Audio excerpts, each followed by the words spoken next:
ദൈവത്തിരുനാമം മഹത്വപ്പെടുമാറാകട്ടെ. ഇന്നത്തെ ചിന്തയ്ക്ക് ആധാരമായി എഫേസ്യ ലേഖനം 4:26 വായിക്കുന്നു. കോപിച്ചാൽ പാപം ചെയ്യാതിരിപ്പിൻ, സൂര്യൻ അസ്തമിക്കുവോളം നിങ്ങൾ കോപം വച്ചുകൊണ്ടിരിക്കരുത്.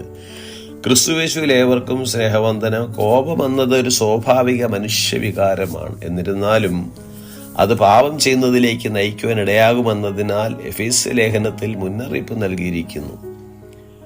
കോപം വച്ചുകൊണ്ടിരുന്നാൽ അത് പിശാചിന് ഇടം കൊടുക്കലാകും. കൂടാതെ അത് പരിശുദ്ധാത്മാവിനെ ദുഃഖിപ്പിക്കുന്ന പ്രവൃത്തിയുമാണ്.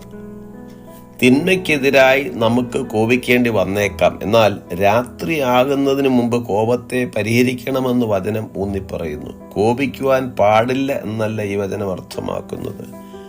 കോപത്തെ നിയന്ത്രിക്കുവാൻ കഴിയുകയും ആത്യന്തികമായി അത് പാപമായി മാറുന്ന പ്രക്രിയയെ തടയുകയും എന്നുള്ളതാണ് കാതലായ വിഷയം. തക്ക സമയത്ത് കോപത്തെ നിയന്ത്രിക്കുന്നത് കൊണ്ട് അത് മുഖാന്തരം ഉണ്ടായേക്കാവുന്ന ദുഷ്ഫലങ്ങൾ ഒഴിവാക്കുവാൻ കഴിയും.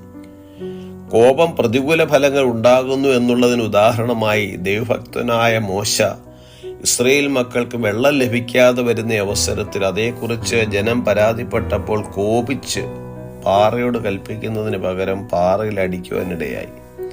ഇത് ദൈവത്തിന്റെ പവിത്രതയോടുള്ള വിശ്വാസത്തിന്റെയും ബഹുമാനത്തിന്റെയും അഭാവത്തെ പ്രകടമാക്കുന്നതിനാൽ ദൈവത്തിന്റെ അപ്രീതി സമ്പാദിക്കുവാനിടയായി. ഈ അനുസരണക്കേട് വാഗ്ദത്ത ദേശത്ത് പ്രവേശിക്കുന്നതിൽ നിന്ന് മോശയെ തടയുന്നു.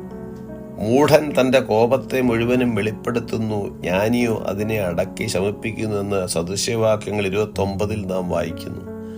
സകല മനുഷ്യരോടും സമാധാനമായിരിക്കാനും നിങ്ങൾ തന്നെ പ്രതികാരം ചെയ്യാതെ ദൈവകോപത്തിനിടം കൊടുപ്പിൻ, പ്രതികാരം എനിക്കുള്ളത്, ഞാൻ പകരം ചെയ്യുമെന്ന് കർത്താവ് അരുളി ചെയ്യുന്നതായി റോമർക്കെഴുതിയ ലേഖനം 12 നാം കാണുന്നു. കോപം ഒരു ശക്തമായതും നാശം വരുത്തുവാൻ സാധ്യതയുള്ളതുമായ ഒരു വികാരമാകയാൽ അത് ദൈവിക ജ്ഞാനത്തോടും വിവേകത്തോടും കൃപയോടും കൂടി കൈകാര്യം ചെയ്യേണ്ട വിഷയമാകുന്നു. അതിലൂടെ തികഞ്ഞ ദൈവിക സമാധാനവും സന്തോഷവും അനുഭവിക്കുവാനിടയായിത്തീരും. അതെ, കോപിച്ചാൽ പാപം ചെയ്യാതിരിപ്പിൻ, സൂര്യൻ അസ്തമിക്കുവോളം നിങ്ങൾ കോപം വച്ചുകൊണ്ടിരിക്കരുത്. പിശാചിനിടം കൊടുക്കരുത്. പരിശുദ്ധാത്മാവിനെ ദുഃഖിപ്പിക്കരുത്. ഈ വചനങ്ങളാൽ ദൈവം നമ്മേവരെയും അനുഗ്രഹിക്കുമാറാകട്ടെ. God bless us all.